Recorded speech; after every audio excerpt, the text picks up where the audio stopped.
in this topic we have to read about the liberal, radical and conservatives. Liberal, radicals and conservatives. So it was a time when we can see the economy of Russia was completely depended upon agriculture. रसिया का जो economy था वो completely agriculture पे निर्भर कर रहा था. Okay, the economy of Russia was completely depended upon agriculture. So around 85% people of Russia was cultivators. Around 85% of the people of Russia was cultivator and they were conservatives.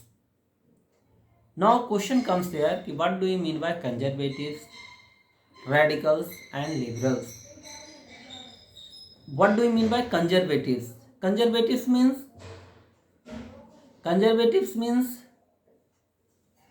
those who did not believe in any changes, है ना, जो पुरानी ख्यालातों में, पुराने system of the ruling system और social rituals और customs में जो विश्वास रखते हैं उन्हें हम लोग बोलते हैं कंजर्वेटिव्स. यानी पुराने ख्यालात वाले लोग को हम लोग बोलते हैं कंजर्वेटिव्स. तो that time most of the people were involve in agriculture and they were conservatives. Okay, they were conservatives. It means they had complete faith in the divine right of the king. The king. What do you mean by divine right of the king? It means राजा के दैवीय अधिकार में वो विश्वास रखते थे. वो राजा के दैवीय अधिकार में विश्वास रखते थे. It means according to them the king, whatever the king was doing, that was good. राजा जो कर रहा था वो सही था, क्योंकि उनके दिमाग में बात थी कि भाई ईश्वर ने राजा को बनाया है और राजा का काम है शासन करना, और राजा अपना काम कर रहे हैं, राजा शासन कर रहे हैं.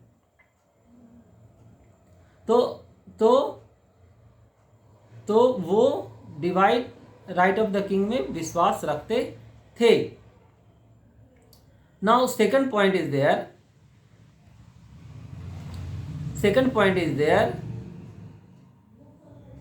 Second point is there.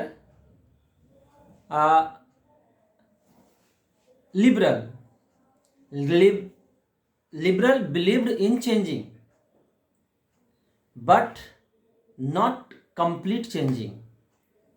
They believed in gradual reforms. Okay, constitutional reforms.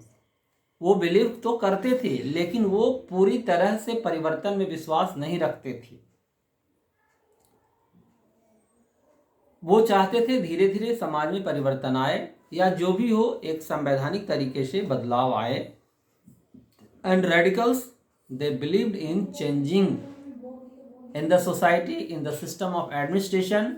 Okay, and they believed in fast changing, complete changing.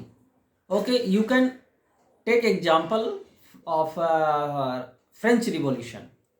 Recall conservatives during the monarchical government, during the period of Louis XVI or till the period of Louis XVI. It was conservative system there. Conservatism was there. भाई राजा जो कर रहा है उसको करने दो, ये system था. फिर बीच में हमने देखा कि what happened there. We can see constitutional monarchy was established. Constitutional monarchy was established. तो constitutional monarchy means monarchy, मतलब राजा ही शासन करेगा, but according to the constitution. बात समझ में आ रही है? कॉन्स्टिट्यूशनल मोनार्की का अर्थ हुआ कि राजा ही शासन करेगा, but according to the constitution. This is the liberal thinking.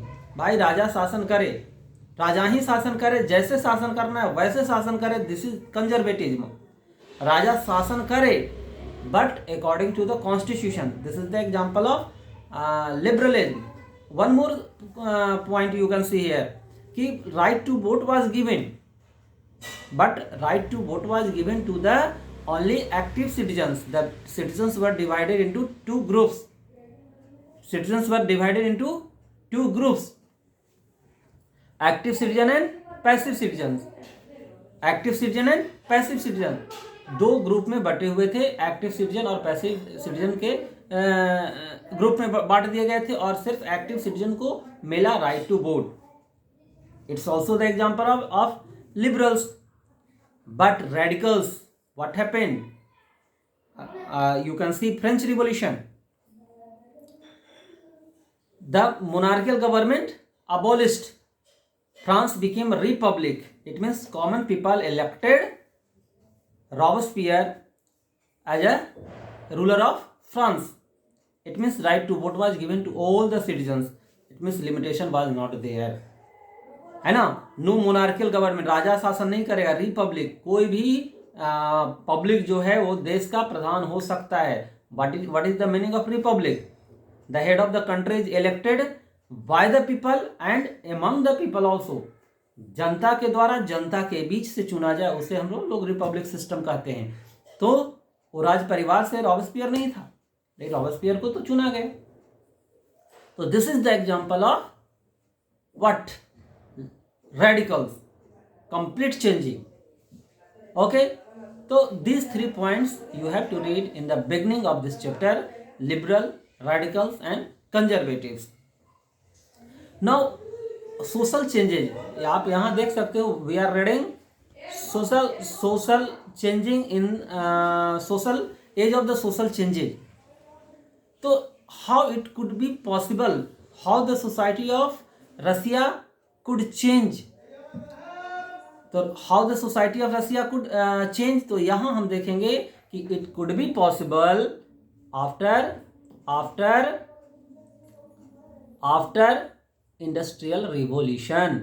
After industrial revolution, ये संभव हो सका इंडस्ट्रियल रिवॉल्यूशन के बाद, है ना? जैसे ही इंडस्ट्री फैक्ट्री खुलने लगे, here see industrial society of industrial society and social changes नजर आ रहे हैं आपको? ओके, मैंने जो पेज शेयर किया है आपको नजर आ रहा है? राइट डाउन यस और नो। तो industrial society and social changes we are reading. तो ये कब हो पाया? जब इंडस्ट्री और फैक्ट्री खुले, जब इंडस्ट्री फैक्ट्री खुले तो people migrated from village to town for getting job. They started job in industry and factory and they settled in the town. लोग गांव छोड़कर शहर की ओर भागे, इंडस्ट्री फैक्ट्री में काम करने लगे, और वहां जाकर के yes, it was fact that they were divided into different groups, different sector or section of the society. गांव में अलग अलग ग्रुप में बटे हुए थे, जाति मजहब जो था वो बटा हुआ था। लेकिन जब वहां से माइग्रेट करके शहर आए और इंडस्ट्री फैक्ट्री में जब काम करना शुरू किया, तो वहां पे एक नई जाति बनी, और वो कौन सा था? वर्कर्स की जाति बनी। और कह सकते हो कि one new group we can see here in the town and it was the group of the workers. ठीक है, तो वहां पे एक नए समाज की रचना होते हुए हमने देखा, और ये संभव हो सका after the what? Industrial change, industrial revolution. जब ये इंडस्ट्री फैक्ट्री ज़्यादा खुले तो पीपल गांव से शहर की ओर आए, वहां सेटल कर गए, वहां काम करने लगे। नाउ अगर प्रॉब्लम था तो it was the common problem for the workers. अब यहाँ पे हम लोग देखेंगे कि Actually, we have to read in Russian Revolution the struggle between capitalist and the workers. पूंजीपतियों और वर्कर्स के बीच की लड़ाई यहाँ पढ़नी है, मेनली हम लोग को यही पढ़ना है। तो यहाँ पे क्या प्रॉब्लम शुरू हुआ कि इनका जो वर्किंग आवर था वो बहुत हाई था और वेजेस जो थे वो लो थे। वर्किंग आवर पर high and wages was very लो।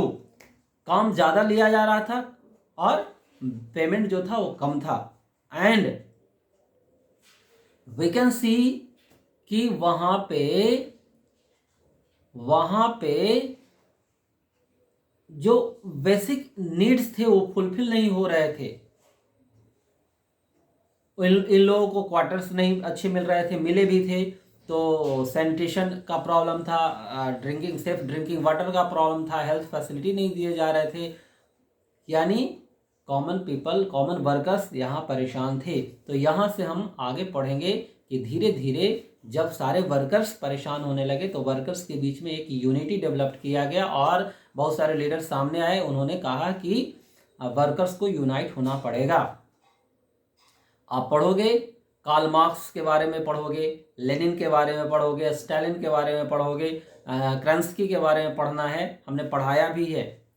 तो यहाँ पे सारे वर्कर्स धीरे धीरे यूनाइट होने लगे। It means we are running industrial society and social changes.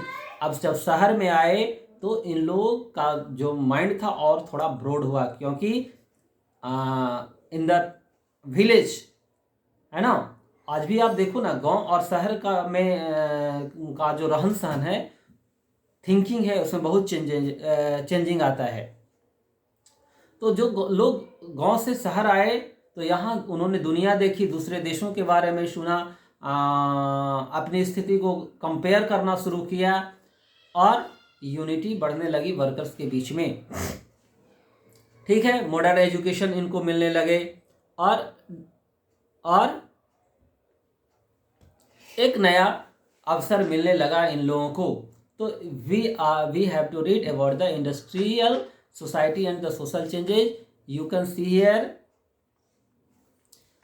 आप रीडिंग खुद दोगे और उसके बाद फिर हमसे बात करोगे।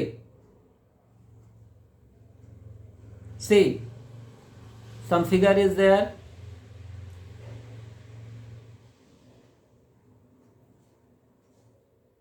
ये देखो, फिगर देख सकते हो।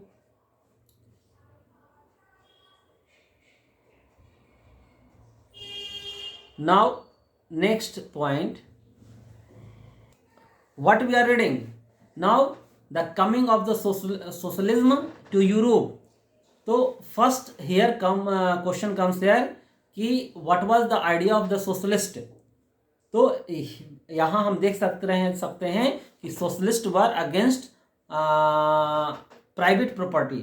वो जो प्राइवेट प्रॉपर्टी थे उसके वो विरोधी थे।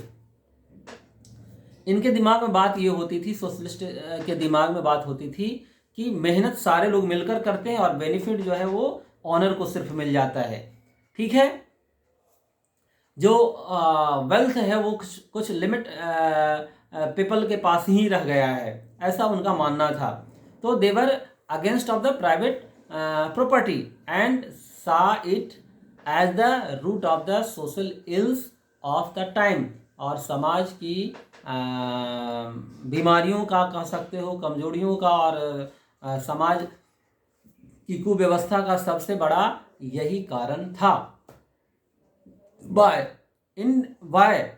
Individual on the property that gave employment but the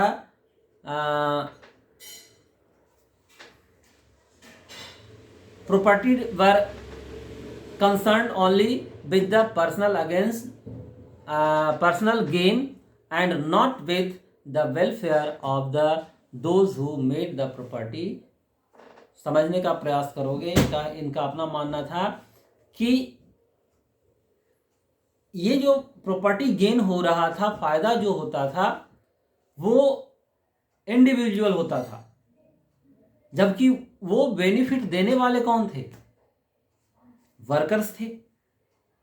workers मेहनत करते थे और फायदा मिल रहा था इंडिविजुअल्स को, तो वो उसके विरोधी थे। ठीक है, आप इस सेंटेंस इस पैरा को देख लोगे, property productive. So if the society as a whole rather than single individual control the property, okay, you can see if society as a whole rather than the individual control the properties, more attention would be paid to the collective social interest. Okay, so here we can see the idea of the socialist. उनका मानना था कि अगर ये common property होगा तो वहाँ पे बेनिफिट्स ज़्यादा होगा और समाज का डेवलपमेंट ज़्यादा होगा।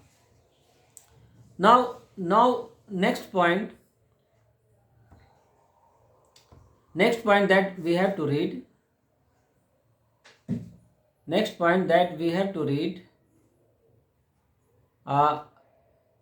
Is there any problem? Is there any problem? तो नेक्स्ट पॉइंट हम पढ़ने जा रहे हैं। यहाँ पे कार्ल मार्क्स के बारे में पढ़ना है। Question comes to us, who was Karl Marx and the idea of the Karl Marx. तो कार्ल मार्क्स का आइडिया बस एक ही आइडिया था कि it was the problem of the workers. तो कार्ल मार्क्स ने आइडिया दिया कि वर्कर्स को फ्री कर दो, यानी वर्कर्स को यूनाइट होना पड़ेगा, क्योंकि ये मजदूर और मालिकों के बीच की लड़ाई है। तो जब तक मजदूर यूनाइट नहीं होंगे, है ना, जंग नहीं जीता जा सकता है। तो कार्ल मार्क्स का आइडिया दिया था, आप इस पैरा में देख लोगे, पैरा मैं दिखा रहा हूँ, and this is the most important question also.